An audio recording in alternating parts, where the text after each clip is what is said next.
Hi everyone, this is Jillian from Jewish Workshops and Aish Webinars. I'm thrilled to be joining all of you today, and we are extremely privileged to have Rebbetzin Tziporah Heller on the line with us. Before we get started, I'd love to see who's joining us and where you're from. So if you could just go to your chat box on the right-hand side of your screen and write your first name and where you're from, I'd love to be able to welcome you. I'd also like to go ahead and just take a minute to welcome Rebbetzin Heller's community. Everyone who's already participating in her online community is here with us as well, so welcome to all of you. And oh my goodness, we have hundreds of people today. So welcome Batya from New York and Miriam from Phoenix, Dan from Chicago, Sarah from Sacramento, California, welcome. Liliana from Illinois, Shoshana from Israel, Francis from New York, welcome. Mrs. Paul from Minnesota, Eliza from Florida, Doug in Memphis, welcome. Nice to see you here. Ziva from Toronto, Gila from Jerusalem, welcome. Richard from Florida, and Susan from Brooklyn.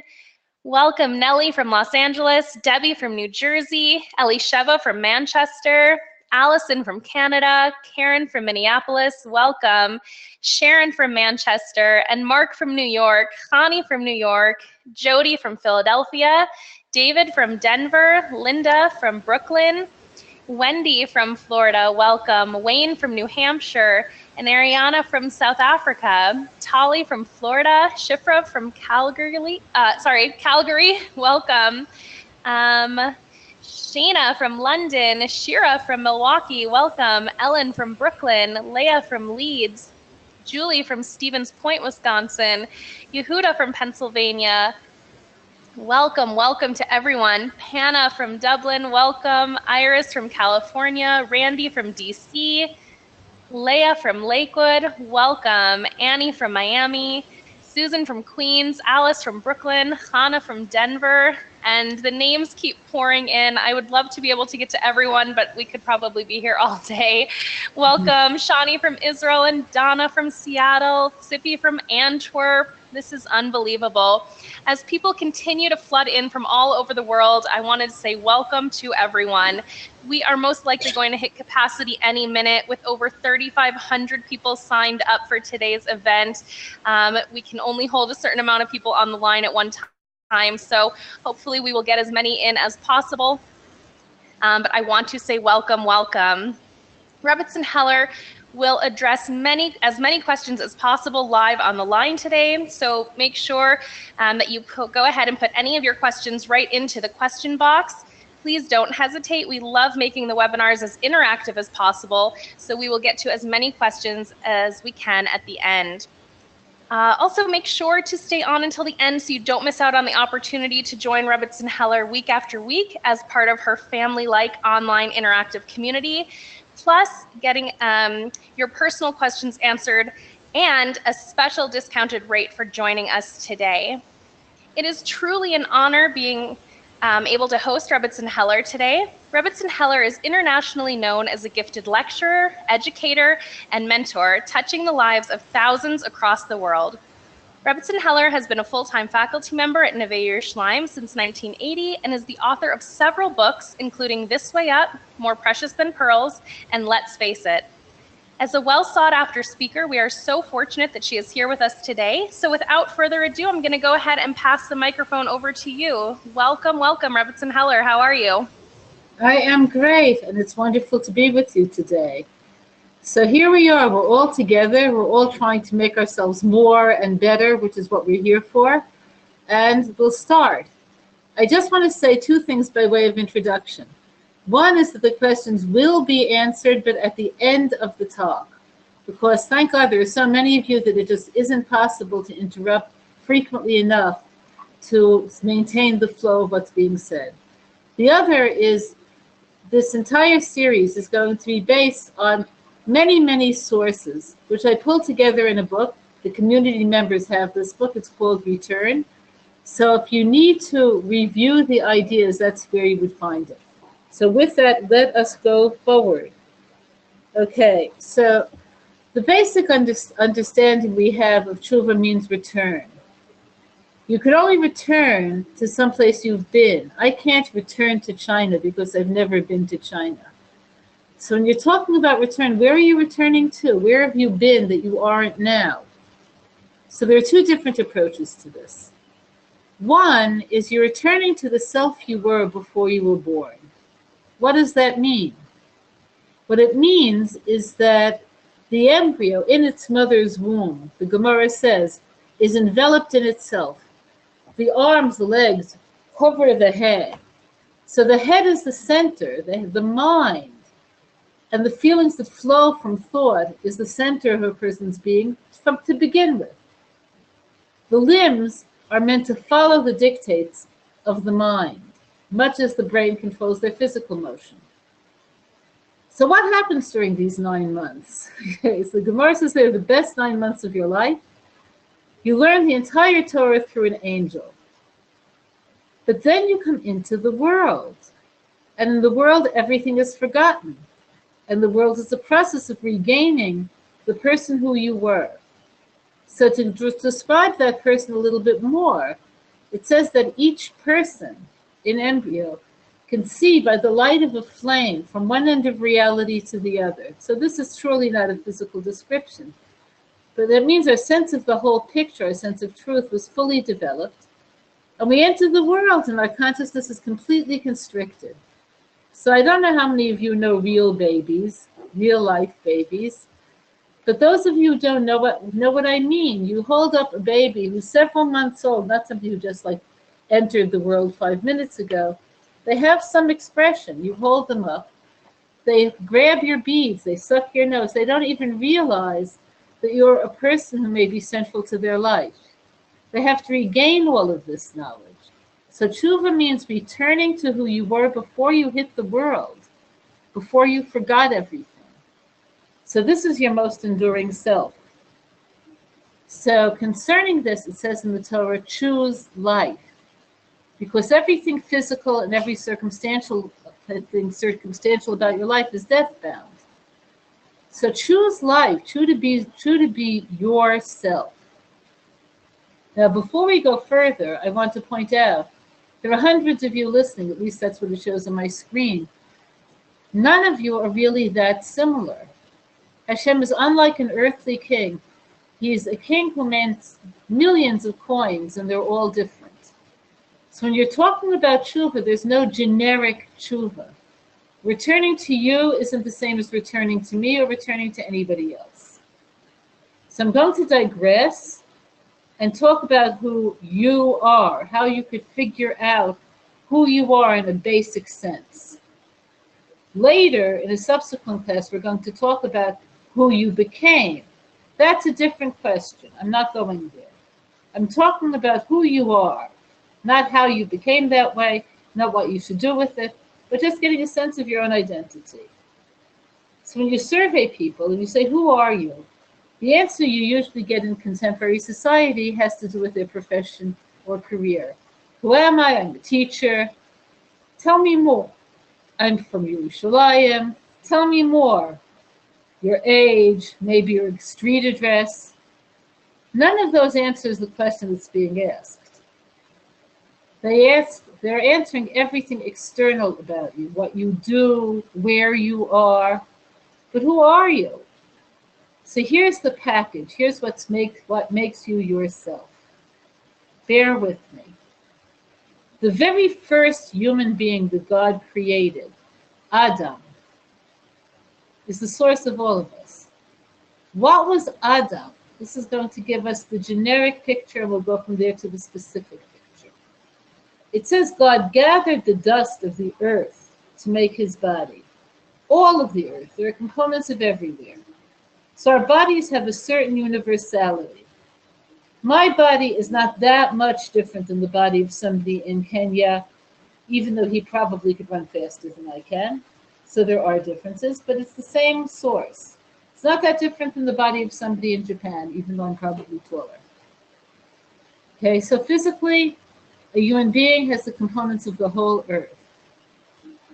Why? So the reason Rashi says this rather cryptically is so you could be buried anywhere and the earth will receive your body. This is difficult. But the idea there is that our connection to the earth, not only are we universal, but our connection to the world is universal. My faith could bring me to Japan, it could bring me to Kenya, it could bring me to Israel. I'll still be me. Okay, but there's something else. There's another component. It says God breathed into Adam's nostrils the breath of life. What is that? The spirit of life. The earliest commentary translation of Torah, Targum, translates this as the power of speech. Meaning, speech is what bonds your body and its abilities with your mind and soul and its abilities and powers. So what makes you a person is your speech. Okay, so that's the generic definition of personhood. Now let's be more specific. So something of Adam, only a specific aspect of Adam, is what our bodies are. Nobody will live forever. Nobody has a body that will last forever. So our bodies are constructed to give us the ability to do a specific mission. So this has to do with your appearance. This has to do with your capacity intellectually. You only have so many brain cells. You're not going to get more. It has to do with your height. It has to do with your capacity to earn money. All of these are called your mazal. All of these are called your fortune, which Hashem gave you before you're born. You enter the world, it's all set. It's your DNA, RNA, the picture's there. But he also put you in a specific environment. So part of who you are is the person you developed because of your environment. So now we have two components. You are your body and you are your environment. And there's more. There are hidden potentials that we all have that sometimes we discover and sometimes we don't. So I have a student, such an interesting person. So her business is that she makes hearing aids. She loves her business. I asked, what do you like about it the best? She likes it when after she fits someone and she makes subtle noise like on the table. You can hear it? Their eyes light up. This is something new. So the potential to hear and the potential to interpret speech was there already, but it wasn't actualized. We all have potentials. Then we also write our own scripts because the fact that you're here online is not what is necessarily happening in your neighbor's life or your brother's life. And then finally we develop habits along the way. So we become complex. And concerning this, it says Hashem makes a human being straight, and we look for all sorts of complications. Our complications could be so serious and so negative that they make us lose track of who we could be. So it says, choose life.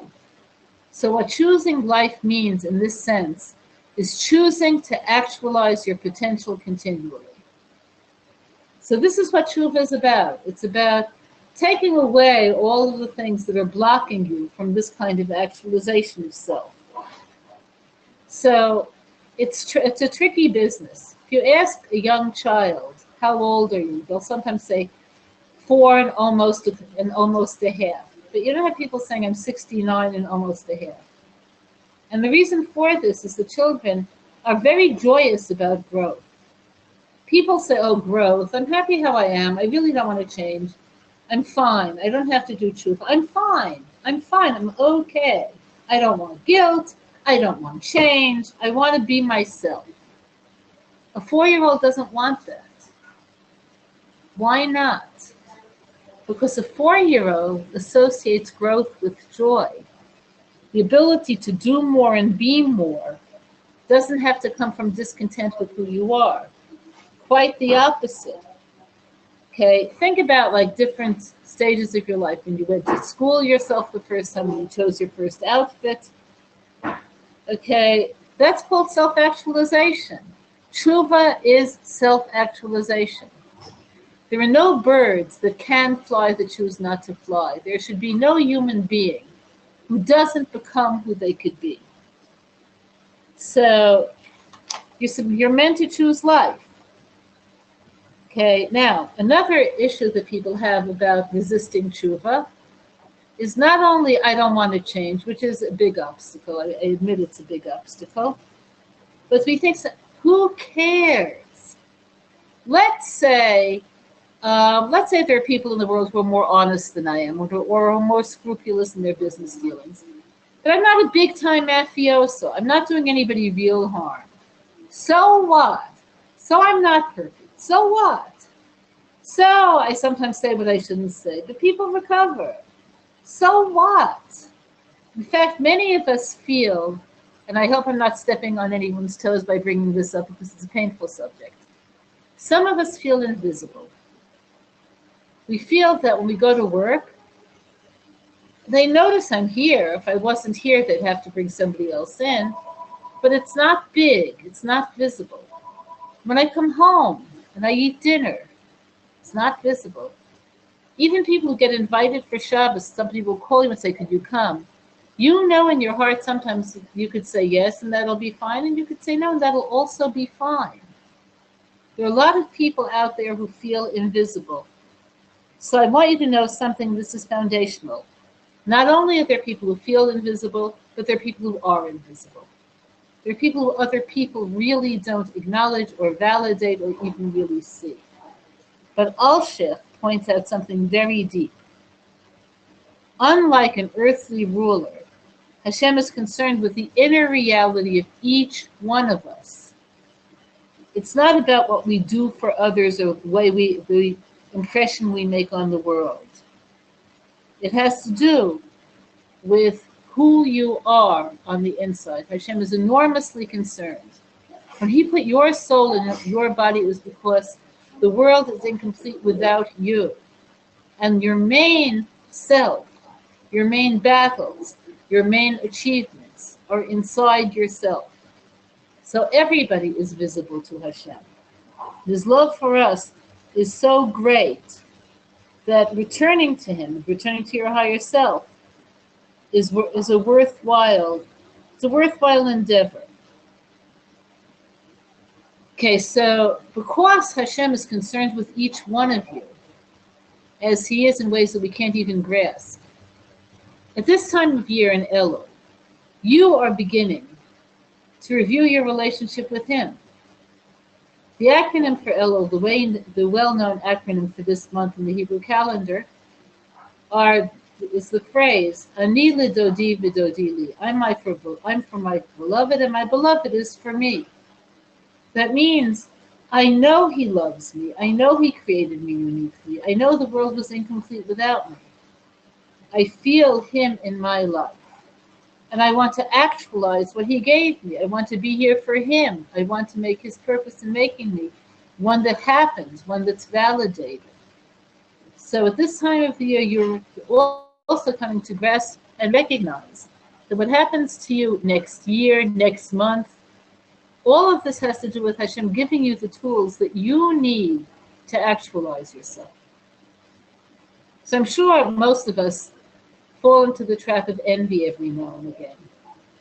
So I'll give you an example of what I mean. A woman just spoke to me today, and her neighbor wants to build an extension to their apartment. This is in Israel where people live in apartments. Her upstairs neighbor wants to build an extension. The extension it built will make her kitchen somewhat darker and will also certainly cover some of her garden and put it in the shade. She doesn't want it. She asked the neighbor not to build it. The neighbor said, look, I have the space, I have the ability, I want to extend. They went to City Hall over it, in the city in which they live, which is not Yerushalayim, and she lost. And she appealed, and she lost. And she's in quite a tizzy. So part of the force of her emotion is she really doesn't want to suffer this damage. But I want to tell you something. Suppose there was a calamity, like an earthquake or a hurricane, and she suffered some degree of physical damage to her apartment because of the earthquake or the hurricane. She would be able to handle that. She'd be able to deal with it. Look, we're all okay, so the kitchen will be a little darker. Okay, it happened. Okay, but another person did it. It makes her feel so powerless. It makes her feel the sharp pain of competition. He won, I lost. So the first foundation of tshuva is to stop putting other people, other events in the picture. You're talking about you, and you're only competing with you. You're dealing with Hashem and how He gave you your life, which is unique and different than any other life. So you have your parents, your education, your apartment, your body. These are your tools to actualize yourself. Hashem gives you everything you need to be you. That means this woman needs to live without the extension the way I need fins in a tail. If she doesn't have it, that's not what's going to be on her plate. So therefore, your tshuva is going to determine your fate. So I want you to carefully dismiss what I didn't say. If you're bad, Hashem's going to give you a bad year. If you're good, Hashem's going to give you a good year. I didn't say that. I said no matter who you are, Hashem will give you a year that will draw you closer to Him. But it's in His hands and not in your hands. And everything hinges on your tshuva. So with that in mind, we can begin to talk about this. But I want you to realize one thing. I'm going to read you with something that I wrote. Okay, everybody has a different way of drawing down Hashem's presence into the world. So I translated a poem that was written by Rav Nachman of Breslov. Here it is. Know that each shepherd has his own nigun. A nigun is a melody. And each blade of grass has its own song. And from the song of the grass, the shepherd's nigun is made. How beautiful it is to hear their song, and to pray with them and serve Hashem with joy. And from the song of the grass, who sings with purity and with no thought of reward, your heart is filled with song and yearns for Eretz Yisrael, and it awakens its light and it draws it to you. So that means hear this. Hashem's providence affects every blade of grass. Every blade of grass has its own song, its own capacity, its own way of reaching outward. Hear it. Look at the world and see its beauty and see its poetry. And that should inspire you to dive into Hashem, to speak to Him. Okay, so with this now, we're going to move into what's happening in the actual month of Elul. So I want to give you a little bit of introduction about time, about months, and about the specificity of Elul. So the first thing to bear in mind, which this is a big mind-boggling thought, you ready? Time is a creation. Time is a creation. So when you ask somebody what is time, it's very tricky. People know how to measure time. They'll say it's days, it's hours, it's months. No, that's how we measure time. But what is time? You know the joke. There was a Jewish astronaut. I shouldn't waste your time on this joke, but whatever I will, let's stop, you know.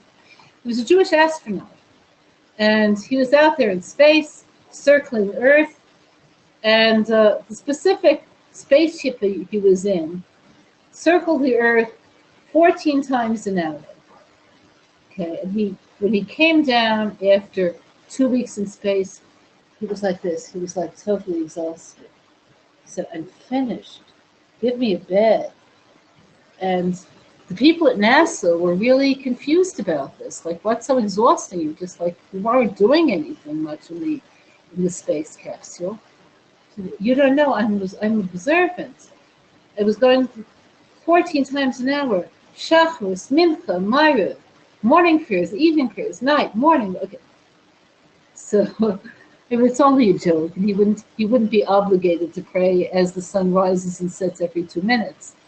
But it's hard to define time. We define time through the rotations and revolutions of the Earth. But what time really is the progression of change. And there was a time without time, where nothing was changing. So when Hashem created the world, okay, there were things that existed before everything else came into being. One of them is tshuva, the Gemara says. Hashem created the world so we could measure time. So time is meant to be something that we relate to. Things do change.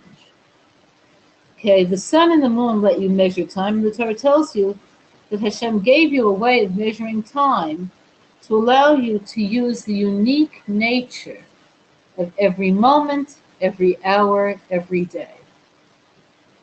So it says concerning Avraham, towards the end of his life, Avram Zaken Babi Amim, Avram was old. His days had come. He was old. What's the Torah telling us by the phrase his days had come? It's telling us that every day found its address. Every day found its address. So I want you just in your minds, I'll give you like a few seconds to review your day up to this moment. How focused was it? How full was it? Okay, so go back. I got up in the morning and then, and then, and then, and then, and then. So for some of you, you're going to say, yes, there was focus and there was movement and it was good. And for some of you, are going to say, I don't know where it went. And even for those who are focused, every day is different. So the goal in life is to make every moment matter. The way you did when you were 4, where every moment was an adventure. Every moment had a chiddush, something new. Okay, so it says in the Torah itself that Hashem created time, meaning he made change measurable, for the purpose of, and here's the words of the text, otot and moadim, signs and places of meeting. So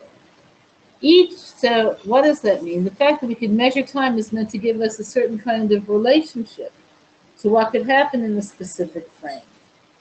So the word for a month in Hebrew is chodesh, which is related to the word chiddush. Every month has different spiritual force. So as you know, at least most of you know, okay, every month has an astral body that parallels it, okay? So you measure the months through the waxing and waning in the moon on the Hebrew calendar, and that's meant to let you notice the powers of the month, the spiritual forces that you could unleash when you make choices in a specific month. Okay, there are 12 months in the year. It means that there are 12 different kinds of forces that you could draw down into your life if you're focused. Okay, now the number 12 doesn't come out of nowhere. Okay, there are 12 different ways where you could take God's name and rearrange the letters. That means that you could find God in 12 different ways. Some of you may be familiar, the Hebrew readers amongst you, may be familiar with a very famous book called B'nai Yissaschar. In this book, the author, the Dean of a Rebbe, it's fascinating by the way, in his essays on the powers of each month, he begins his essay by showing you the way the divine name could be spelled, with each letter symbolizing a specific kind of force. Okay, so that means there is no month that's unimportant. There is no month that's irrelevant. Now, we give the months names. Now, I'm sure some of you assume that the Hebrew months' names all have deep meanings in Hebrew, right? Makes sense. So I want to tell you a little known fact. The Hebrew months' names are not Hebrew. So I want to tell you the history, the Jewish history of giving months names. Okay, this is going to come back to Chuvas, and I see some of you were getting worried, getting too intellectual, let's be practical. No, this is going to have significance. In the Torah, you'll find that all of the months are called by number. The first month, the second month. From what? From the Exodus.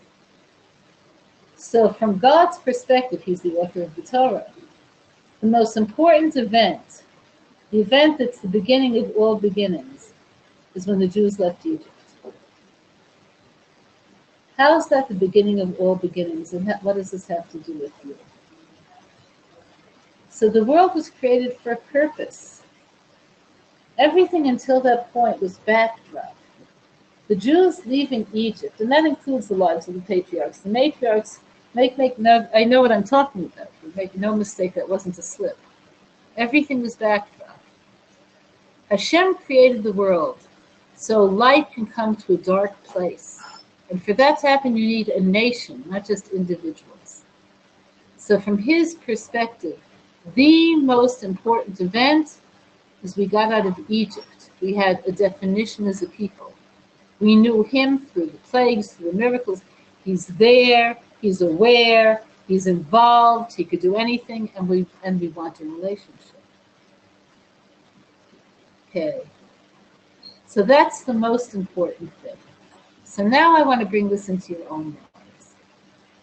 Those of you who are observant are familiar with this, that after many, many prayers and commandments, it'll say the phrase, and this commemorates the Exodus from Egypt. You do Kiddush Friday night. You sanctify the Shabbat on wine. So Zecher Yetziat Mitzrayim, this commemorates the Exodus. You're thinking, the Exodus? What does Shabbos have to do with the Exodus? Okay. Why is this? The word Mitzrayim is related to the word Meitzar, which means a straight and narrow place. Yetziat Mitzrayim, Exodus, means you got out of the narrow space of confined thinking. Who am I? I'm my job, I'm my dinner, I'm my dress size. And it opened it up. I'm a person with light, I'm a person who God cares about. I have a destination to write into my personal ways. I want to do something with my life. Now, what that will be depends on all of the 5 things we spoke about. Your body, your environment, all of those. But it's as a servant of God, as somebody who's bringing light to dark places. So the first thing you know about time is that it's measurable. Days, months, year. Every month is supposed to have a chiddush. But the months in the Torah, the main chiddush, the main novel idea is, I got out of the narrow place. So now, I want you to review, let's say, a bit of this year. And think about the narrow places you've been in.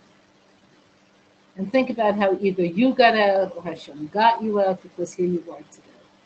30 seconds. Think about the narrow escapes. Could be physical, could be spiritual, could be emotional.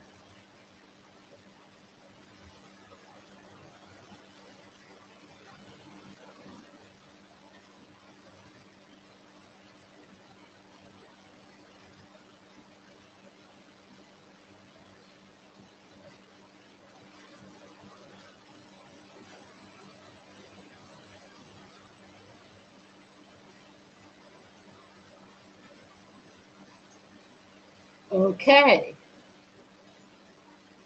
So that's what the Torah says is your focus every month. But when we count time, okay, right, in the oral law, which uses human vocabulary, we never count from the Exodus. You know what we count from? We count from the creation. So in the Torah, Rosh Hashanah takes place in the 7th month. The Hebrew month of Tishrei is 7 months from Nisan. But in our vocabulary, it's month number 1.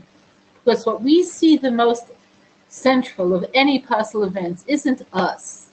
It's God's creativity. He made a world. He made people in the world. That's the most important thing. Ani l'dodi, I keep my eyes at my beloved. Dodili, he looks at me. That's what love is. That's what a connection is. So that's what the month is meant to convey. So the Hebrew names now aren't numbers like they were in the Torah, or numbers like they were in the oral law. Okay, but they're names. Where did these names come from? So these names came from, are you ready? Babylonia. When we were in exile, we learned Aramaic, that became our spoken language, and we created names for the month using the Aramaic language. Why? And why did we retain this? So this is a big idea for your tshuva. Exile is not fun. Exile means you're not yourself. Exile isn't necessarily geographic. Exile is personal. You're in exile when you can't be yourself.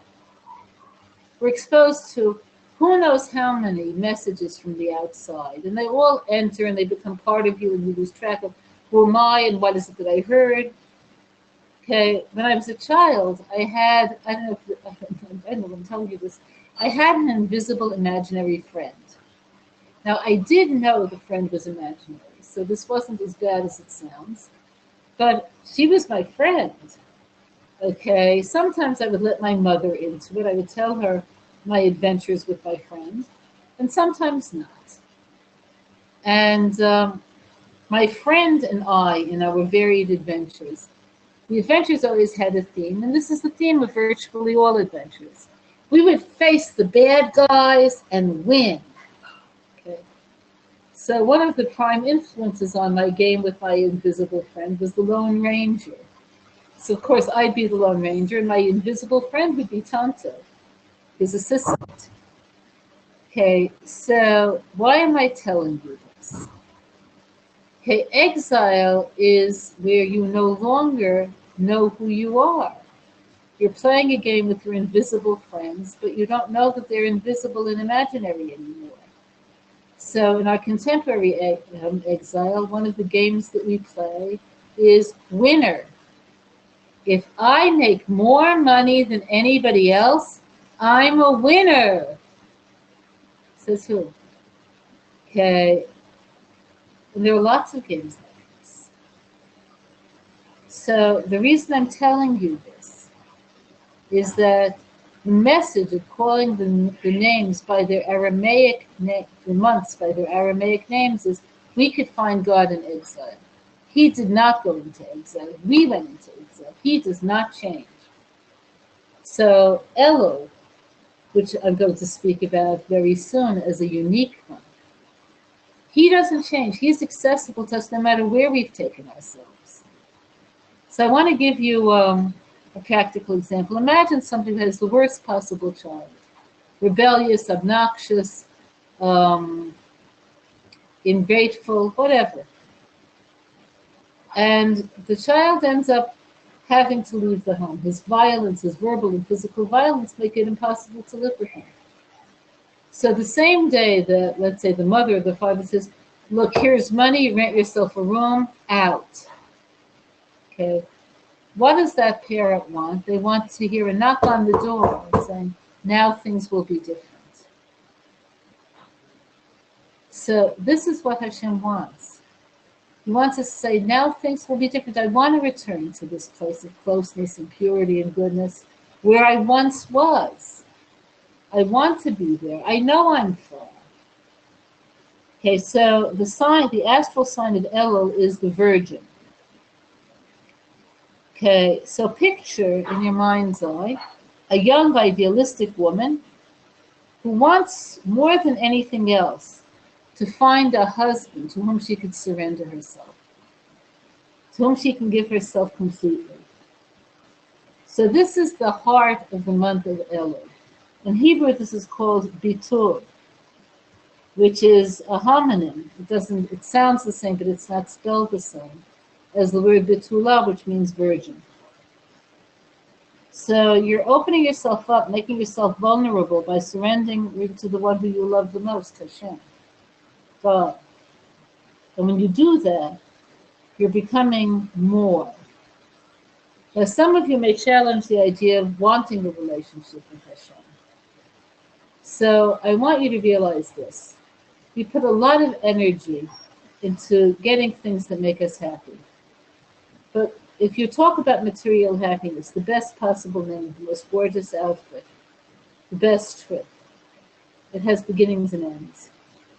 Because of this, people at a certain point of spiritual maturity are going to choose relationships over possessions. What you love in another person, if you love them, is their soul, not their body. Their soul is an aspect of Hashem. The greatest pleasure we have is feeling connection to Hashem. So Elul is the time when you could be focused upon this. So now we're going to get into the very specific and practical practices for Elul. Okay, so the first thing is giving tzedakah. Okay, so giving tzedakah is huge.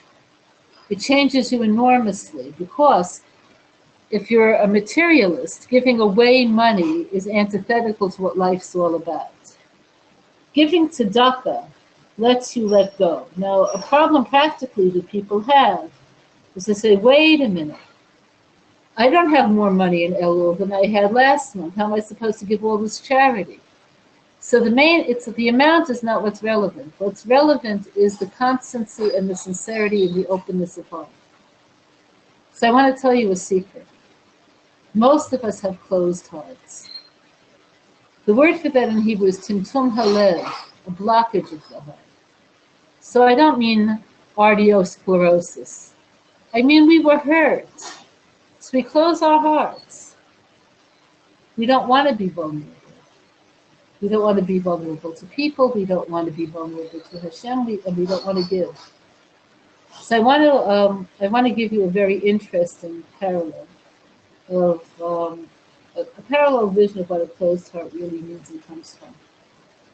Did you ever hear anybody say, "Oh, I bet all those beggars, they're just a bunch of fakers"? I heard that some of them have like large homes and save money, and in Israel, it's nothing. In India, they mutilate their babies to be able to get more money. Now, this isn't true. Not here and not in India. So I'm going to give you India as an example. I saw this as a fascinating essay written in, his name just skipped me. I believe his name was Dr. Alvin Morris. I may have the name wrong. I'll try to say it correctly next time. India has a huge population. A significant proportion of them are poor. Nobody has to mutilate a baby to get other people to think they're poverty-stricken. Lots of people are poverty-stricken. So why will anybody make this up? Why do people say, "Oh, I bet those people are they all have money"? Why are we doing that? So we don't want to feel vulnerable. We don't want to feel guilty. We don't want our hearts to break for the people. So it's easier to build a wall. And we do this all the time. So giving with your whole heart, giving because you want the other person to have. That's what tzedakah is about. It breaks down your association of success with material self-protection. So the first practice in Elul is give more tzedakah than you normally will. Okay, so that means even if it's a few coins in the morning before you do daven, before you say your prayers. Okay, now people also have very emotional relationships to money. Have you noticed this? People will do things for small amounts of money that you wouldn't believe that they would do. So I caught myself in this last night. I spoke in Beitar, which is a nearby city, and the people who organized the shir were kind enough to arrange a taxi for me to go home. So I thought the fare was 130 shekel. Why? Where did this number come from? Because the fare going there was 130. I called a reputable company, and that's what they told me, and that's how I got there. Okay, the company that the taxi company that employed the man who took me home has a set rate. I paid him 130 shekel. He started moving away. He honked his horn. I was tempted not to go back, because I was thinking, oh, he's going to claim that there was traffic, or that there was this, or that it's late. He's going to try to get more money off me. Why am I going back? That's what I was thinking when he was honking. But my better side got back. Okay, I went and said yes. And he said, you gave me 130 shekel. My company's policy is that the trip to Yerushalayim costs 120. So I was blown away. And the reason I was blown away isn't the 10 shekel is going to change my life so radically. It was because I'm so used to everybody having emotional relationships to money. I thought of not going back because of my emotional relationship to money, and I was moved by his honesty because of my emotional relationship to money. Giving tzedakah breaks down your emotional relationship to money, which is very healthy. Okay, the word in money in Torah is often used, especially with fines in that context, as damim, which literally means blood. So people think that money equals their energy, their intellect, it's them. So the first practice of Elul is give more tzedakah. Next thing. Okay, the next thing is saying one of the chapters of Tehillim 27, Kaf Zayin, twice a day for 40 days. And again, in different communities, there are different customs. In some communities, it's twice a day. In some communities, only one, either the morning or at Mincha, Mariv, different customs. So what's this about? So the Zohar says that saying Tehillim has a huge impact on you. Its power comes from the spiritual force of its author, David HaMelech, King David. David HaMelech had a universal soul. He's described as having a soul that was a spark of Adam, the first person. Adam was the source of all people. He's described as being a collective soul. It says that God showed him all future reality, and when he saw King David's soul, he gave him 70 years of his own life. So King David had some of Adam's soul. So it's universal. It touches everything. So many people want to say Tehillim. They believe in saying Tehillim. They would like to say Tehillim, but it seems foreign to them. So I want to encourage everybody for whom this is an issue to get the interlinear Tehillim from Art Scroll. Okay, so the more you could understand, the more significant it is. So I'm going to tell you about the main line, at least to me, in this particular song. Okay? Are you ready? He says, there's one thing I want from Hashem, and that's what I'm asking for. To dwell in Hashem's house, which means to be surrounded by him, all the days of my life, to gaze at the pleasantness of Hashem, to visit his sanctuary. Now, David HaMelech, King David, was talking about the Holy Temple in Jerusalem, which he never saw. He died before it was built. Okay, but you and he both know that your clarity and your joy in life comes from being a servant of Hashem, doing things you believe in, things that move you forward. So my assignment for you for tonight is, after this year is over, open up your Tehillim to Kaf Zayin, to 27, and read it slowly. Let it take you a full 5 minutes. And ask yourself after each line one question. You know what question you should ask? What does this line have to do with me? This could be very transformational. Now the last practice for Elul, which is the hardest, receiving and giving forgiveness. So Elul is called Chodesh Harachamim V'Aslichot, the month of mercy and forgiveness. So it's a crucial thing to be able to ask forgiveness and give forgiveness from other people. So I'm going to talk to you first about how to ask forgiveness, and then how to give forgiveness. Your purpose in asking forgiveness is that if you recognize you've wronged somebody else, either emotionally or financially or physically, Besides the damage you did, you also made them feel vulnerable. And as we said, vulnerability is what makes you harden your heart. So when you ask forgiveness, you help them get rid of this feeling of defensiveness that comes from vulnerability. So your goal is to make them feel important and validated. Therefore, the nusach, the basic lines, are, I was wrong. I did this and I was wrong and I'm so sorry. If you harm them physically or financially, saying you're wrong isn't good enough. You have to make it up for them physically or financially. But making it up for them physically or financially is not enough. You have to be able to say it. I did the wrong thing. I'm sorry. I didn't intend to do what I did to you. So I want to warn you of two traps. One is, I'm so sorry you felt bad. I'm so sorry you were so upset. I'm so sorry that you took it this way. When you say that, what are you basically saying? I did nothing wrong. You have emotional issues. That is not going to do the job. You have to take responsibility for what you did, not for their feelings about what you did. It's reasonable to say, I'm so sorry, I did the wrong thing. And not only was it wrong, but look how much you suffered because of me. I'm terribly sorry for what I did. This is extremely important. Next thing, don't get into reciprocity.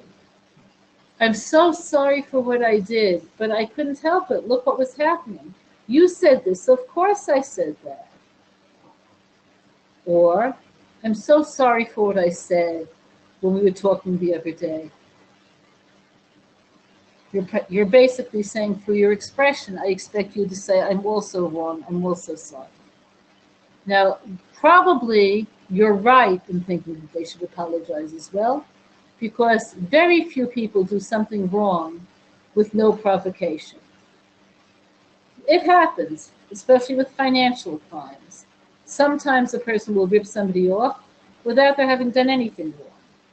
But with emotional things, there's usually two sides to the story. So you may feel I was wrong, but so was he. I was defensive, he was controlling. Okay, but the life that you're responsible for is your life, not anybody else's life. And because of this, in Elul, you have to ask forgiveness. So I want to tie all of these ideas together. We want to stay alive. We want to return to what we could be. We want to be self-actualized. So Hashem gives us a time in which his presence is more easy to reach and grasp. This time is Elul. Its very name, which comes from an Aramaic word, says no matter where you are, how estranged you are, you could find Hashem. You have to want to return. That means you have to know who you could be and who you are, and try to move forward to actualizing your potential. In Elul, there are specific practices. This includes giving tzedakah, saying Tehillim 27, asking and giving forgiveness. Now, I spoke only about asking forgiveness. Giving forgiveness really sums everything up. Giving forgiveness for something small and irrelevant is not hard. Anybody could do that. I step on your toe, say, I'm sorry. You say, oh, it's okay. But what about something big? What about something big? So tragedies happen. Terrible things happen in the world. I read a news story about a woman who came to the emergency room 6 days after giving birth, complaining about severe pain in her stomach. And she was examined very peripherally. Bottom line is she died. And she died without having a thorough examination. At least this is what it says in the news. I wasn't there, I don't know what happened. But the grief of the family. How do they feel about whoever is in charge of the emergency room? So how, if that person was to ask them forgiveness, what could they say? It's okay. It's not okay. On an apparent level, again, I wasn't there, I don't know the story, but on an apparent level, there was some negligence here. So they could recognize that Hashem gives everyone exactly what they need, and this is determined through the tshuva you do in Elul and the person you become on Rosh Hashanah. It was determined last year, Rosh Hashanah, that this woman would die this year. Would she die this way or some other way? Hashem has many bears and lions. But unless you have emunah, and Rambam, who is a rationalist, says this, unless you have belief and faith, you can never forgive anyone. So part of Elul is not only asking forgiveness, but giving forgiveness. Giving forgiveness to people who've harmed you, because ultimately you realize that everything is exactly as Hashem wants it to be. And you'll search for Him and you'll yourself love Him because you hear the song that every blade of grass sings in your own heart. So this is what I'm concluding with. And if you have questions, the time is now. Thank you so much, Rebbetzin Heller. We do have some questions coming in, and I really encourage anyone who has additional questions to put them into your question box now. I do want to go ahead and get to a big question, which is how can you continue on with Rebbetzin Heller during her online community and continue on this Elul series, which is really important for us all. So let me go ahead and explain exactly what's going to happen over the next 5 weeks. And then, as I said, we will continue to answer questions. So we are now inviting you to take the journey alongside Rebbetzin Heller for a full series of uplifting workshops with practical tools, techniques, and examples. In the next 5 weeks, we'll be delving deeper into creating lasting change, bringing clarity and inspiration to us all. The classes include learning to be who you really are, how to create a systematic personal introspection in order to gauge where you're holding, feel proud of your many accomplishments, and gain confidence about your plan for continued growth. Then, how to have an authentic relationship with Hashem, delve into the deeper aspects of what it means to be in His image, and begin to develop a more connected and personal relationship with God. The following week will be changing your internal world. Learn how to perceive the world around you through a different lens and integrate a different way of thinking in order to have a different way of being. Followed by being ready for the Yamim Noraim. Become connected to the actual tefillos of the days of awe in such a way that you emerge from the holidays feeling cleansed, connected, and uplifted. And finally, the last week will be a bonus Q&A. Gain solutions to your personal questions through a live question and answer session. Each ongoing live class will be Tuesdays at 12 p.m. Eastern, 7 p.m. Israel time, and we're starting next Tuesday, August 29th, so there's no time to waste. But don't worry, if you can't attend a live class, a recording will be available to you in your own personal membership area just 24 hours after the live class to listen to or download at your convenience. Plus, you'll also get a 4-part series on getting to know your soul. In everyone's nature, we possess all 4 elements, but one dominates. Rebbetzin Heller will guide us in identifying our dominant element, the midos that relate to each element, as well as the negative or positive potential of each midah.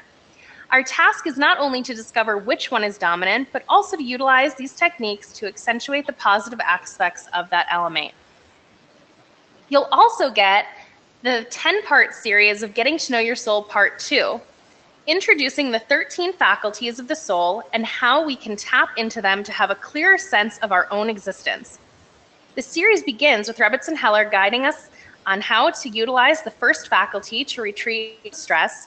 She then continues on delving into each faculty as a means to connect with our inner selves, find inner serenity, think critically, set healthy boundaries, develop stronger compassion, and many more as she continues to explore the many facets of the soul.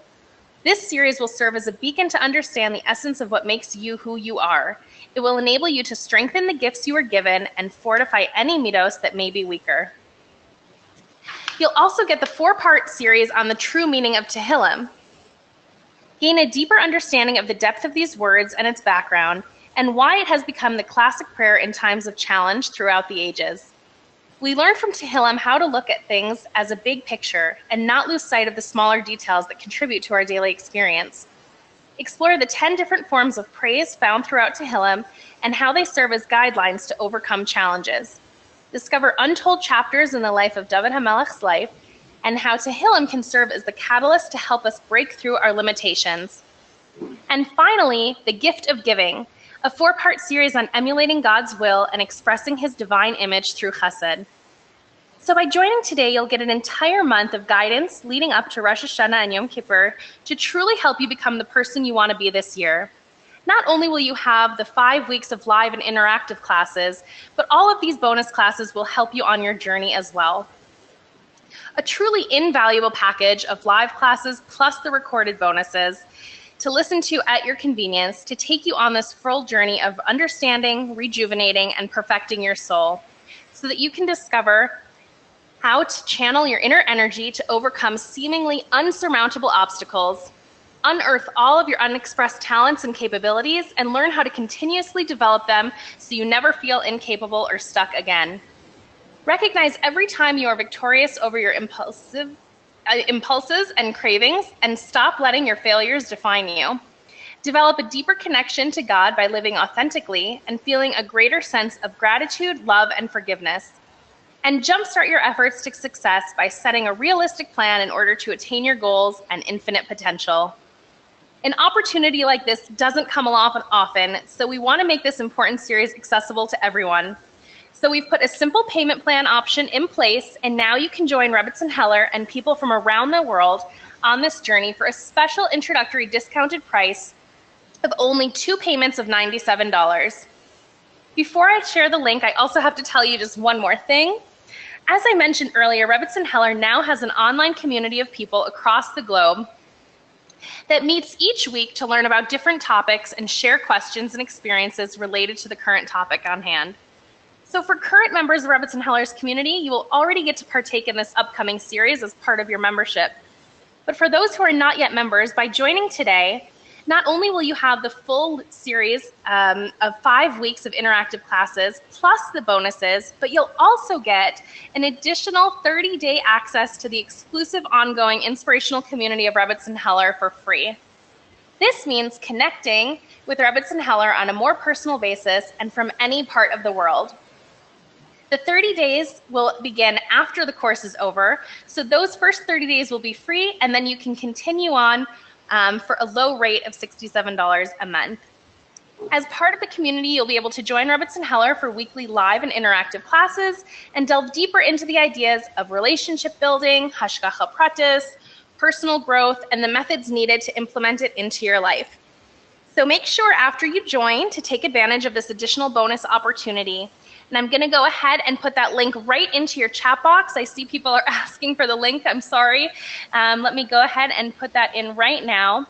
It's www.jewishworkshops.com/Elul. So if you're listening in on the phone, I'll read that off one more time, or you can go to your chat box if you're on the computer and just copy and paste it into another browser for yourself. You can continue to listen and get all of your questions answered as well. We're going to get to these questions in just a minute.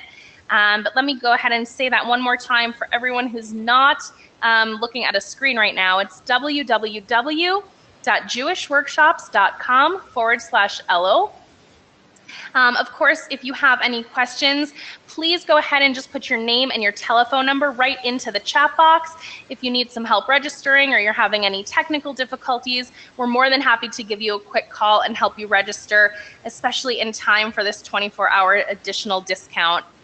And of course, I would love to be able to welcome you to the community. So as soon as you sign up, please go ahead and put your name and the words "I'm in," so I know that you're now a new part of our community. As I said, I love to be able to welcome all new people. You can put your first name or your initials, whatever you're comfortable with. Let me just go ahead and get to some of these questions that are coming in. Are the bonus workshops on a CD? No, all of the bonus workshops are actually going to be available in your own personal membership area online. So you can listen to those or download them at your convenience. A lot of people either sit in front of the computer and listen, or they download them to mobile devices, either your phone or an iPad, and you can take that with you as you go.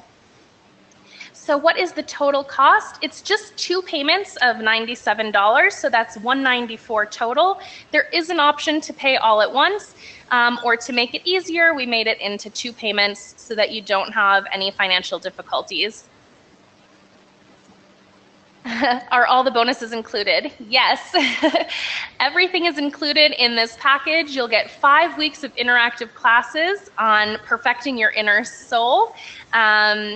The LL series, that includes 4 weeks of classes plus that additional bonus Q&A, which will take place during a Aseret Yemei Tshuva, which is an opportune time to get any questions that you have answered from Rebbetzin Heller. Plus, you do get all of these additional bonus series, as I said, available to you as pre-recorded classes. You can listen to those and download them at your convenience. Okay, and yes, if you still have any questions, please just put your name and your telephone number right into the chat box. We're more than happy to help you secure your spot that way. Okay, let me get to some of the other questions here that are coming in now. Sorry, the classes are live on Tuesdays at 12 p.m. Eastern, 7 p.m. Israel time. And yes, of course, if you can't make it to a live class, you will have recordings available to you. If you can't make it to the live class and you listen afterwards but have questions, you're also, as part of the community, able to email Rebbetzin Heller directly, or you can send any questions into Jewish Workshops at Jewish Workshops, and we'll be happy to have Rebbetzin Heller answer those and address those questions on the next class if you missed one. Let me see. Rebbetzin Heller, we had some questions coming in, so let me try to get to some of these as well. What about the 4 steps of tshuva during Elul? Is that also what we are meant to do? And if so, how do we manage to do this for every possible sin we may have committed over the year? At the risk of sounding like somebody at the end of a soap opera in America of the 60s, stay tuned. Next week, YouTube.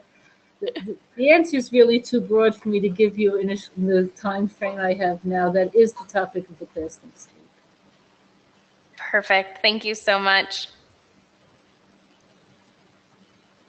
Sorry, there's so many questions here. I'm going to try to get to as many as possible. How do you ask forgiveness from someone who has passed away? So if what you did is something definable as opposed to a general feeling of not having had a good relationship, it's proper, if it's at all feasible, to try to go to the cemetery where they're buried with a minyan and to ask forgiveness. You don't have to say what you did, but you would take the minyan there with you. And this could be arranged through the Chevra Kadisha, through the burial societies, or through most yeshivas. Yes, you would have to pay something for it because people have to take off time to do it, but it's not a forbidding amount of money. You'll say Kaddish and you'll ask forgiveness. That's what's proper. If it's not feasible to do this, if you don't know where the person is buried, if it's not possible to get people to come there, then you really do have to suggest a practicing rabbi to ask them to find you a solution to the degree to which it could be found. Generally, the solution will involve doing something to commemorate the person, such as giving charity or something in that vein, but you have to consult with a practicing rabbi. Thank you so much. Rebbetzin Heller, you started off by talking about how each person is unique, but the tools that everyone's using seem to be the same. So how are the tools and the results tied into this idea of each person's unique potential? Because it sounds like we're all striving for the same thing. So I'm going to give you a parallel. Okay, so everybody is saying the same confession. Ashamnu Bagadnu. Okay, I want you to picture yourself speaking to Hashem as you would speak to a therapist. We would say, this is what I've done. Now, 1 million people may have done the same things or had the same feelings, but the therapist understands you. So this is why if you were to go to a therapist and say, I have hostile feelings towards my husband, let's say, you're not the only person in the world who has hostile feelings towards a spouse. The therapist understands you. So once you're open to saying, I have an issue, you're already halfway there. So when you open your prayer book and begin to do tshuva verbally, you have to picture yourself in Hashem's presence. He just said, and what brings you here today? And your answer might be gazalnu, or it might be he'evinu, or it might be any of the words of the confession. The same thing holds true for the other 4 steps of tshuva, all of which could only be done when there's like some level of cheshbon nefesh, which is what we're going to have to speak about next time. But yes, tshuva is unique, and the steps, although the steps are general, they create the backdrop for developing a unique connection to Hashem based on who you are. Great, thank you. I want to go ahead and welcome our brand new members. I actually want to add something to that. It's much more important to get to the root of the sin than it is to talk about the details of the sin when speaking to Hashem. So when you say gazalnu, I stole, there are many kinds of theft. Let's say you stole, you borrow things and you don't return it, you know that you do that. When you search yourself, the root of that is you don't really care that much about other people. So that's what you'd be bringing to the confession. You have to try to get to the root and not just the branch. Excellent, thank you. Let me go ahead and get to our brand new members. I want to go ahead and welcome Rivka, welcome Medina, welcome Batya, Khani, and Devora. Welcome to everyone. Please come back, as I mentioned, and just put your first name in the words I'm in. I would love to be able to welcome you to the community. If you continue to have any questions, go ahead and put those right into the question box. We'll continue to answer them, as many as we can get to. And of course, if you're having any difficulties registering, I don't want you to miss out on the opportunity. So please put your name and your telephone number in so that we can give you a call. Rebbetzin, what can I do when I have something that I've done that I need to do tshuva for that is very big? It involved money. The person I stole this from does not know I did it, so I can pay back the money silently without telling anyone, or I can make a full amends by admitting my fault and also paying back. Do I have to admit to that other person my wrongs? If I admit my stealing, I will most likely lose my job, and that will affect the people I leave behind, but not being at that job. What would I do in this situation? It's a hugely complex picture, and I want to tell you why. Again, as I said before, when you harm someone, you increase their feelings of vulnerability, and that hardens them. So in the workplace, the way that goes is, let's say a person steals, that's going to lead their employer to feel vulnerable, and therefore to have more surveillance, to be less trusting. It destroys the relationship between the employer and his employees. It becomes a giant game of cat and mouse in many places. So it's not simple to say it's enough to give back the money. So first thing I want to say is it's better to do a halfway job than no job. Certainly giving back the money, if you can't bring yourself to confess the wrong, okay, is better than keeping the money. There's no question of that. You have to give back the money. If you could write an apology in a way that doesn't incriminate you, that probably would work. So for instance, saying, at one point I worked for your corporation or for your business, whatever it is. And in the course of the time I worked there, again, no specific dates given, this is money that I took that I shouldn't have, and that's enough. They don't have to necessarily identify you. It is a higher level if you do personally go and let yourself take all of their wrath and hear it all, because it's a more honest approach. But if you can't do that because of the way you'll compromise other people, it might be also okay to write a letter of apology that does not reveal your identity. Great. Thank you so much for clarifying that. I have to welcome Wendy, welcome Sophia, and welcome Chava from Denver. Thank you so much. It is great to have you as part of the community. If I missed your name and welcoming you, I'm so sorry. As I said, there's so many people writing in. Please just come back and put your name and the words "I'm in," and I would be happy to welcome you. Welcome, Beth. Glad to have you as well. And Sue, welcome. So nice to have you from Boston. Excellent. Let me go ahead. I have some great questions, as I said, coming in. Rebbetzin Heller, how can you move forward to actualize your potential if you are stuck with your life and don't know how to move on from there? Well, I don't know what you mean when you say stuck with your life. If you mean stuck with your job or stuck with your marriage. Nothing holds you back from being a person of compassion, a person of integrity, a person who's an adventurer, a person who's optimistic. What counts can't be controlled by the outside environment. So I want to share something with you. I want to make it clear I'm not making a judgment here. Okay, years ago, my mother who has since passed on, my mother, Alaha Shalom, had a stroke, and she was in a rehab facility in Hadassah. So once when I went to visit her, I saw a man, some of you might recall his name, Shlomo Argov, if I'm not mistaken. He was the Israeli ambassador to a country in Europe. I don't recall the country. It might have been Holland, I'm not sure. He was involved in a terrorist attack, and he was severely injured. He was wheelchair bound. He was paralyzed. He would spend his entire day weeping. Now, I'm not judging him. I didn't stand in his shoes. He was an ambassador. He wore suits. He was given a great deal of prestige. He had a mansion. And now he's in a rehab with no, as far as I saw at the time, it didn't look like he was leaving anytime soon.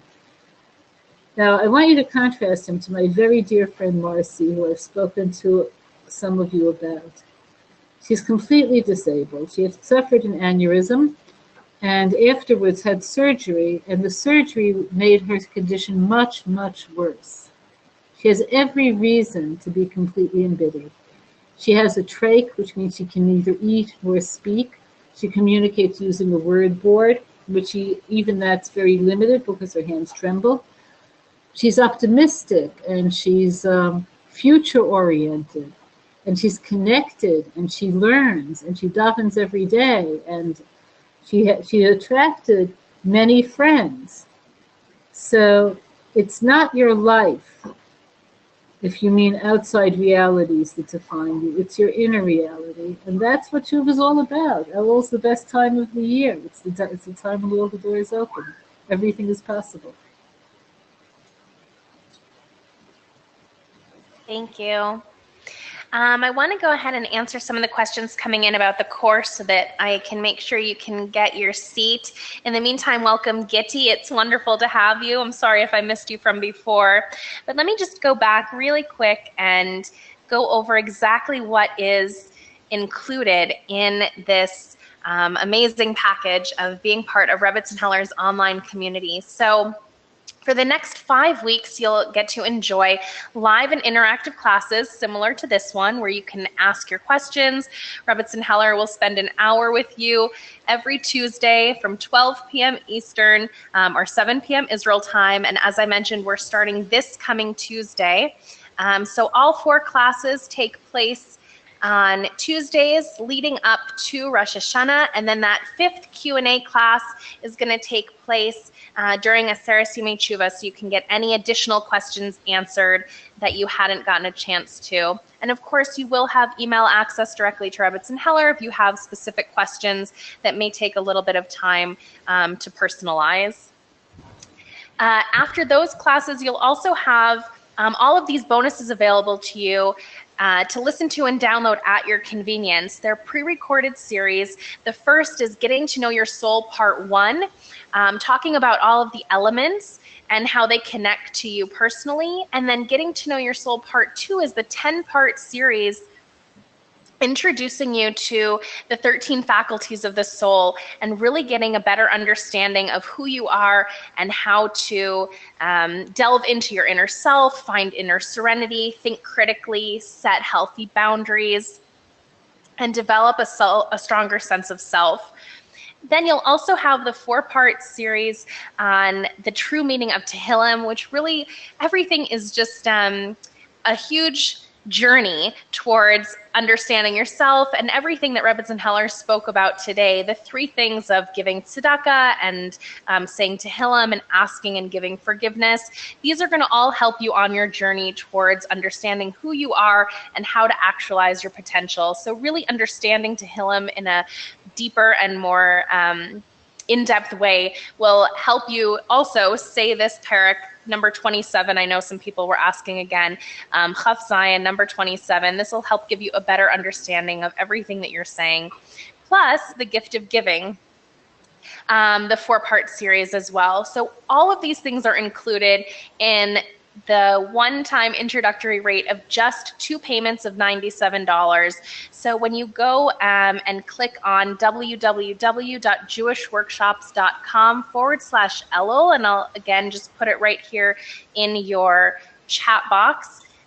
When you get to that page, you'll also see, again, everything laid out for you. If you have questions, you can look at that page as well. And when you click to register now, you'll have the opportunity. You can pay at all in one shot, or you can use the 2 payments that we've put together for you to make it a little easier financially. And then, of course, at the end, don't forget to take advantage of the free 30 days after the course is over to continue to join Rebbetzin Heller on her online community. So thank you so much. I see, Laura, you put your number in here. If anyone else has any questions or needs help registering, please put your name and your telephone number right in. We are going to go ahead and do our best to get in touch with you as quickly as possible to make sure you can secure your spot. And if you are in, then please just come back and put your name and the words "I'm in," and I will continue to welcome all of our brand new members. Okay, we had a question come in for Rebbetzin Heller. What if you're forgiving someone for something that they have done to you, but they haven't asked forgiveness? Do you tell them that you're forgiving them, or just keep it to yourself and use it as a means to move on? It depends on the circumstance. Sometimes a person is not going to ask you forgiveness because they're embarrassed, or because they're not the kind of person who could ever admit to doing things that are wrong, or because their educational background is so limited that they don't understand that what they're doing is wrong, in which case you're better off not discussing it with them because they won't relate to what you're saying. However, sometimes, especially with people who you're close to, it's important for you to let them know that things are okay. They may not have the words, they may not know where to begin, and they would like things to be okay. So you're being able to say, you know, there were things between us. It's over. I've let go. It's okay. That's very, very important. Thank you. We had another question as well. How do you differentiate between a consequence from Hashem and Hashem's will for you? For example, it seems like this woman has been struggling with her weight her entire life. It says, I can definitely make better choices and exercise more, but how can I know if I'm just meant to serve Hashem with this body and everything that comes with it, or if I should continue to try harder? It's been a lifelong battle. How do I serve Hashem in the best way? I'll tell you my agenda. Oh, you were meant to have that body, just like I'm meant to have my body. Okay. We're both meant to be overweight. Okay. No, unfortunately, it's not true. I would love to say that. That would make my life so much easier. Okay. I'm the expert on the one-day diet. You know, like that's one day I will diet. And I've tried things. I've actually kept on diets for various amounts of times without gaining the weight back.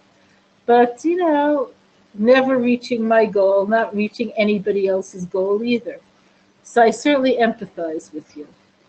But there's a mitzvah in the Torah, and it says you should guard yourself, your soul, very much. So as far as I understand, there is no medical opinion that maintains that overweight is just as good as moderate weight. And we have to keep up the battle. The battle of the bulge is one that we have to keep on fighting. But not for vanity. You have to do it for health, and if your health is good, and if you're not seriously overweight, if it's just a matter of fitting into what's most fashionable, don't go there. Great, thank you. I would love to welcome our brand new members. Welcome, Mary. It's wonderful to have you. Welcome. I'm sorry, let me just see where she went. Welcome, Shoshana, and welcome, Laura. Great. Excellent to have all of you. I encourage everyone to continue to put in questions. We have just a few more minutes here on the line, so we will do our best to get to as many more as possible. And if you are having any difficulties registering before we close up, please put your name and telephone number right into the chat box so we have a chance to reach you. Otherwise, once we close the webinar, I won't be able to find any of your contact details. So please go ahead and put that in. DS, it looks like, please answer my question. I'm sorry, it must have gotten lost a little bit in the shuffle. I can go and try and find it. Otherwise, if you don't mind just putting it back in here, I will see it right away, and then we can go ahead and address that. Welcome, Tracy. Wonderful to have you. Welcome, Judith. Great. Okay, so here's some more questions. What if we aren't ready to do full tshuva, but we want to? I'm trying, but I'm scared I won't change fully before Rosh Hashanah. In addition to that goes along that every year I'm just so scared of judgment. How can I feel hopeful that I might actually have an amazing year this year? Okay, so these are two separate questions. The first is nobody is going to be perfect by Rosh Hashanah. So if nothing else, you're in good company. No one is going to be perfect by Rosh Hashanah because there are no perfect people. Doing tshuva means being committed towards reaching a goal. So if I were to ask you, let's say, could you do me a favor? My phone isn't working right. You're going to be passing the phone company. Could you bring it in? And you say yes. And then I immediately pick up my phone and say, wait, it doesn't work. What happened? That's foolish. You have to get up out of your chair. You have to pick up the phone. You have to go out the door. You have to go to the phone place. You have to wait while they fix it and then repeat the whole thing and bring it back. I can't say, look, it's not working. I just told you to fix it. Why isn't it working? Hashem, one of his midos is erach apayim, which means he's patient. The literal meaning of erach apayim has a long nose. What does that mean? It says Hashem blew into Adam's nostrils the breath of life, the spiritual soul. Hashem knows you have a soul, and he knows that your soul would love to be more articulate and more present, but he's waiting for you to make choices to at least get out of the chair, move towards the door. So in Elul, you have to try to do at least something that shows the direction that you're seeking to take. So if you do nothing, that's like a person who claims to be looking for a job who won't even open the want ads. So you have to do something. In terms of you're getting an amazing year or a year that's less than amazing, every year is the year that you need to experience in your life. When you look at our great people, Moshe, Daniel, the great people of more contemporary Rachel Yashiv, what makes them great is the way they responded to the challenges of life. We all want sweetness, and we all want ease, and we all want everything to be soft. Hashem knows what you benefit from the most. But certainly Hashem on his side doesn't want to make it hard if you could achieve the same level without his making it hard. So part of the thing, this is to use the word of the Balatanya, you should have rachamim on yourself, have some mercy on yourself. So try to change as much as you can, which doesn't mean, again, you want the phone fixed, here it is, but doing something so that you're open to receive Hashem's blessing. Excellent, thank you. Thank you so much, DS, for putting your question back in. Rebbetzin Heller, what do you do if you live with someone who is always finding fault with everything you do? He contradicts everything I say and do and has a better answer. It makes me not want to speak to him. How can I move forward with a peaceful relationship? Okay, there are three different things here. One is I want to find the right words for this exactly. He's not going to become less critical if you become more critical. So if you take the basic guidelines, no criticism, no correction, no turn off, then you will begin slowly, because I'm sure that that's in the picture. You will begin slowly to bring him to a place where he's not afraid to talk to you openly and honestly. So that's one thing. But another thing is you have to question where this is coming from. So there are several places where being extremely critical could be coming from. One is the outside, if he's in an unsuccessful job, if everything in his outside life is telling him you're nothing, he may want to have affirmation that he is something, and he may be trying to find this through this kind of difficult behavior at home. Another possibility is he doesn't feel heard. So he wants you to say, yes, I am on your team. I do care about what you say. And his way of achieving that, which is not a good way to do it, obviously, is by telling you what to do and criticizing what you do. So those are three things to consider, none of which solve your problem. The solution, which could only be achieved if you keep these other 3 points deeply in your mind and let them touch how you relate, is at some point saying, let's say you made dinner and you worked on it, you tried to make his favorite food. Let's say he likes fried chicken and potatoes and a salad, and you did it. And he says, ugh, why can't you make crisp chicken? So hard. This chicken is it's like bubby chicken, you know? Why can't you make crisp chicken? Let's say he says that. So much better than getting defensive.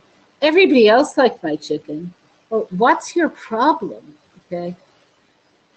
Would be, now again, depending on where he's at, one of these 3 answers. Oh, you would like it crisp? I'll put it back in the oven. Okay, what is he hearing? I care about what you want.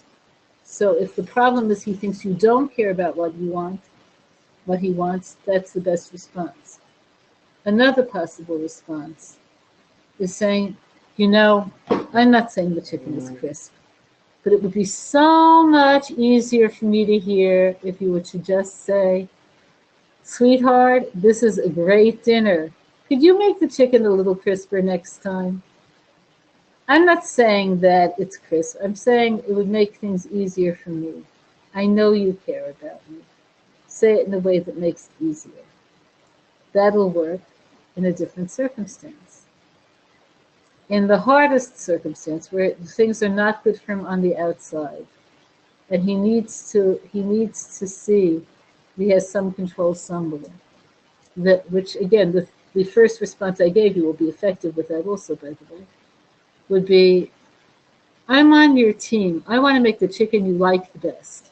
Want me to look up another recipe online? Okay, so you gave him the message. Okay, here's what won't work. Coldness, not responsiveness, defending the chicken. This won't work if your issue is getting him to be less critical. So you have to be very clear in your mind.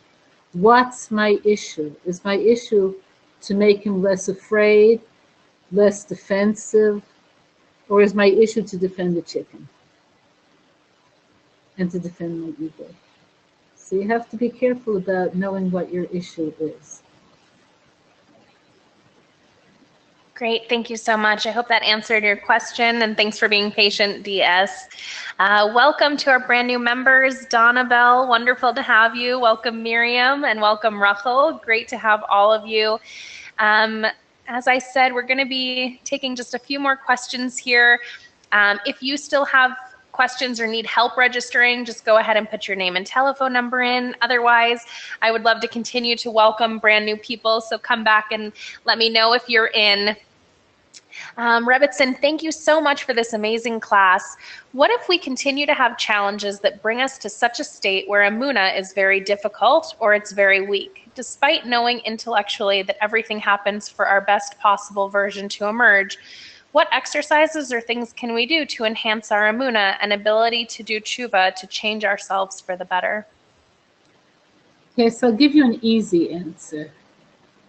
The Tzemach Tzedek used to say, Tracht gut wird sein gut, which means if you think positively, if you think good, it'll be good.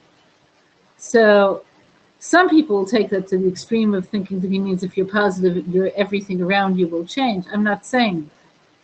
What I am saying is fake it till you make it. So let's say you're challenged financially. You have a good job, and then the boss's daughter comes into the firm and she gets your job. So you get another job, and this time there's an earthquake and the whole office is wrecked up. And you get another job, and okay, let's say that's what's happening for you. There are people whose whole lives go like this. I know people who, on an objective level, they should be wealthy, they should be well-known, and they're not. And there are reasons that really were beyond their control, not just in their minds. So using a different vocabulary. Okay, new adventure. Let's see who I get to meet now, even if you don't feel that way. If you use the vocabulary of emunah, this must be for the best. It's up to me to look for the good points here. It'll be easier for you, and it'll draw down siyata d'shmaya. It'll draw down siyata d'shmaya. I've seen this happen in more than one situation. Great, thank you. And Esther says, thank you so much for the answer. So great. I'm glad that we could answer that for you. Welcome, Rachel. Wonderful to have you. It does seem like a few people are still having some difficulties registering. When so much traffic goes to the site all at once, that can happen. So thank you for sharing your phone numbers. Please just continue to let us know if you need some help. We are here to do that. I definitely don't want you to miss out on the opportunity. So Rebbetzin Heller, as we're coming up to the last few questions here, let me see if I can just get to, there's one that came in a little bit earlier.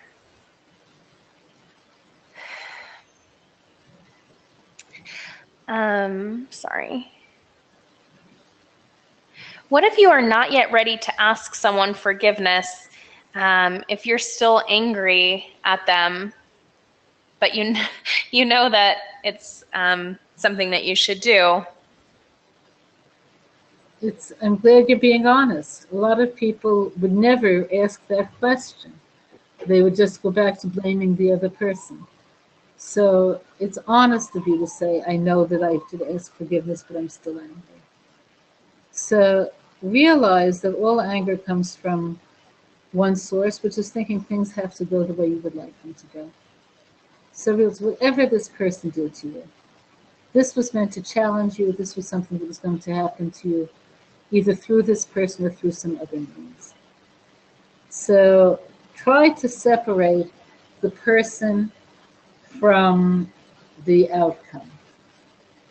If you could do that, and the person is still wrong and you're still angry at them. For instance, let's say somebody caused an accident to happen, and you recognize the accident would have happened anyway. But they were negligent, and they really, I know a situation where a woman who I know, her daughter had hired a babysitter to take her 2-year-old out for a walk. The babysitter was on the sidewalk, walking in the carriage with the 2-year-old. The babysitter did everything right. The 17-year-old child, I shouldn't call him a child, the 17-year-old boy had the keys somehow to someone's car and was joyriding in the neighborhood and rammed the car into the babysitter and the baby. The babysitter recovered, but the baby never recovered. The baby is permanently in a home where, on life support, the whole works. Now, how could anybody forgive this 17-year-old? So there are 2 steps. One is recognizing, for reasons we don't know, and not necessarily having to do with this skill, but it could be from previous incarnations. This is what the parents needed to draw forth their compassion on the child, and this is for whatever reason this child had to suffer. But what about your rage at the boy? Not for the outcome, but because what kind of a person drives a car into the sidewalk. If you don't know how to drive, don't drive. What is wrong with you? So at that point, if you want to forgive, and you have to be honest with yourself, do I want to forgive? Forgiveness is only good. It makes you closer to Hashem. It draws down compassion, but you have to want to forgive. A method for making it possible to forgive would be as follows.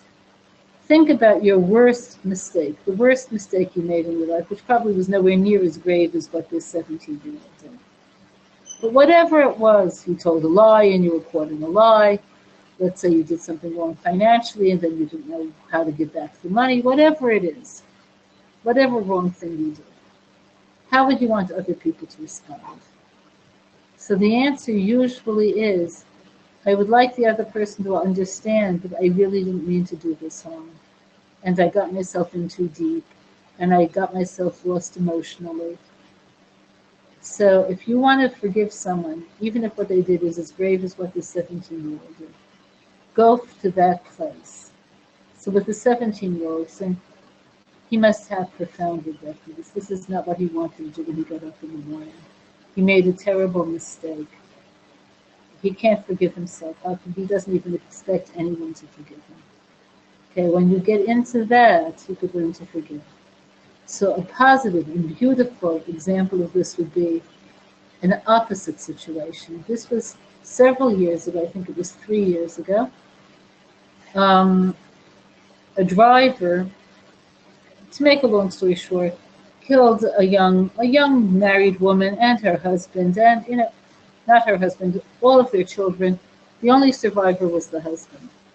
The father was able to walk into this young driver's heart, and together they went together all over Israel, speaking in public arenas about the importance of safe driving. He got the boy to do tshuva. He got the boy to build himself up. That was a very positive thing to do. Anything else would have been only a negative response to a tragedy that had to happen. And this no doubt was a source of comfort to all of the people who died in the accident, where they are today in Gan Eden. Thank you so much. I've got time for this one last question.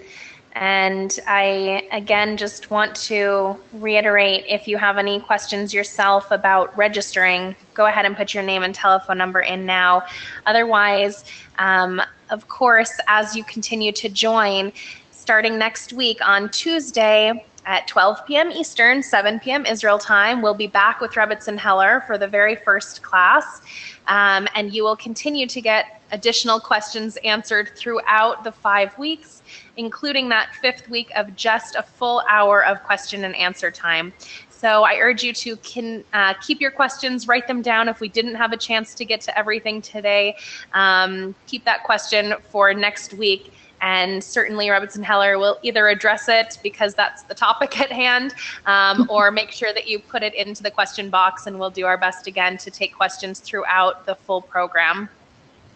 So Rebbetzin Heller, this last question comes in kind of piggybacking off the last one. The last one was, how do I forgive if I'm still angry? This one is, how do I ask forgiveness to my grown child who is constantly telling me I was wrong about and asking me to admit my wrongfulness when I know that I actually wasn't wrong in the situation? So asking forgiveness when you weren't wrong isn't necessarily constructive. But since you and your grown child have such different opinions about this, it seems to me that in this case it would be valid to get a third person who's unprejudiced towards either side involved to help you iron this out. So who this third person should be could either be a very wise Rav or a therapist who has a Torah outlook and a reputation for success and doesn't do long-term therapy. So I think that a third person's involvement here could help you straighten this out. And I've seen these sort of things worked out. There's a lot of emotion sometimes, and the emotion clouds logic. So this could be your own defensiveness, or it could be your child's feelings of pain. Either way, it doesn't have to be one or the other. But when you say you know you weren't wrong, I would want to know on the basis of what you're so sure. There are always two sides to a story. And it could be that you're in a basic sense right, and the way the child interpreted what you did is wrong. So the question would be what you could do to change the interpretation. But I would definitely try to get a third person involved. Thank you. I want to go ahead and welcome Leah, Ruth, and Naomi. Welcome to all of you and all of our new members. If I missed anyone in welcoming, I'm sorry. I welcome everybody. Rebbetzin Heller, as we close up today, can you please just go ahead and leave us and everyone who's still here on the line with us, several hundred people, leave us with some, I guess, parting words and words of wisdom as we go into this Elul. So Elul is the sweetest and the best time of the year. The trepidation that people have about what's going to be is always assumptions on this, that Hashem loves you less than you love yourself. So I want to tell you something. Remember this all Elul and always. Hashem loves you far more than you love yourself. He knows you far better than you know yourself, and he wants only the best for you. And this is an opportunity for you to draw close to him. Okay, so take this feeling of being beloved with you into Elul. Thank you so much. Thank you for spending so much time with us today. Thank you to everyone from around the world. And Rebbetzin Heller, it looks like so many people are writing into their chat boxes. Thank you. Thank you so much. This meant so much to me. Wow, what a fantastic class. I love that. Rebbetzin Heller, you're amazing. Thank you. So thank you to everyone who joined. I'm going to go ahead and just leave this question box open. I'm going to leave the webinar open for just a few more minutes in case you still need to get your name and telephone number in. You won't hear any sound. I will just leave it open for you to be able to put in the information if you need it. Thank you so much. Have a wonderful, wonderful Elul. I look forward to seeing everyone, or as many people as possible, next week on the line with us.